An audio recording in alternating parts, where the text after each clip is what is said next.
how are you? I'm going to walk right, which is one of the activities I most often ask you to do. And it's very important that when you start doing this walking exercise, you keep two important factors in mind. And that is, when you're walking, you absolutely need to keep your transverse abdominis engaged, okay? This is something that people usually don't tell us, they don't explain it to us because, well, people just don't think it's important, right? They believe this is something we already have naturally integrated, but no, unfortunately not. Precisely because of all the dysfunctions we've developed from our poor movement patterns. So, how do you keep the transverse abdominis engaged? Well, the exercises you've seen, the ones I gave you here in the academy, are very simple, right? You already know how you need to close your ribs. You already know how to engage them, right? And you know what? That feeling of tension is that you need to have when you do abdominal exercises. Well, now when you walk, you're going to broaden. What is your back? Widen it. Your chest, your torso, open it up, right? You see how it's closed like this? But if I open it, like when you're about to do arm exercises and you tighten your abdomen, you see how it starts to become defined, right? The transverse abdominis is tight. And as you walk, you're going to get tired. It's going to burn. And it might even make your neck hurt. Use that energy to focus it on your lower abdomen, to feel it in your lower abdomen, and keep your glutes tight.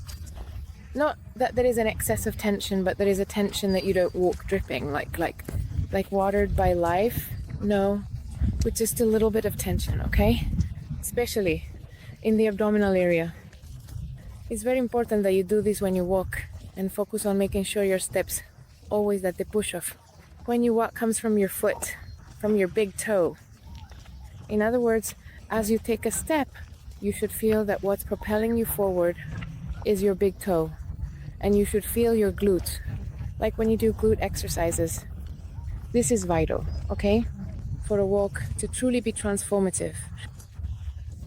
If you notice that when you do what I just told you while walking, you feel pain in your neck, cervical area, or shoulders, it means you're compensating.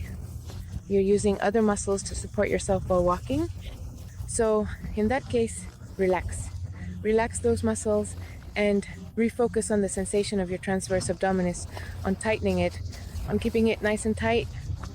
As grandmothers say, stand up straight, pull in your stomach. Well, almost, you have to imagine that your belly button wants to stick to your spine, that it wants to go as far back as possible. That's what will make your walk truly transformative, okay? Not just in terms of how you look, but also in terms of your posture. You might feel pain between your shoulder blades. That's actually a good thing up to a certain point, because it means that if you're maintaining an open posture in your back, you're opening up your rib cage, okay? So that's good up to a certain point, especially if you're not carrying anything. If you are carrying something, we'd have to look into it a bit more. You can let me know. But in the meantime, it's a positive sign, okay?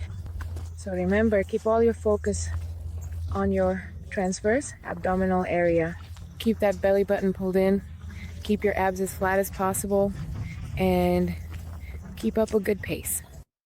In the same way, it's essential that you walk like this. I mean, this isn't a stroll through a shopping mall. You need to have some cardiovascular demand.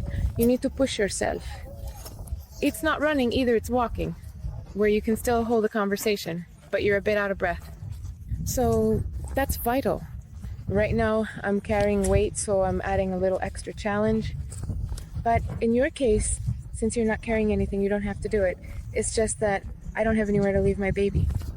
So you just need to walk at a good pace. The idea is to be consistent, not to have spikes like, oh, today I walk super fast, tomorrow I walk even faster. No, keep the same pace, because this is a long-term journey. This is a long-distance race, like a marathon, and we need to save your energy and use it so that you really get the results you're looking for in the long run. So let's manage it wisely, okay? See you in the next class.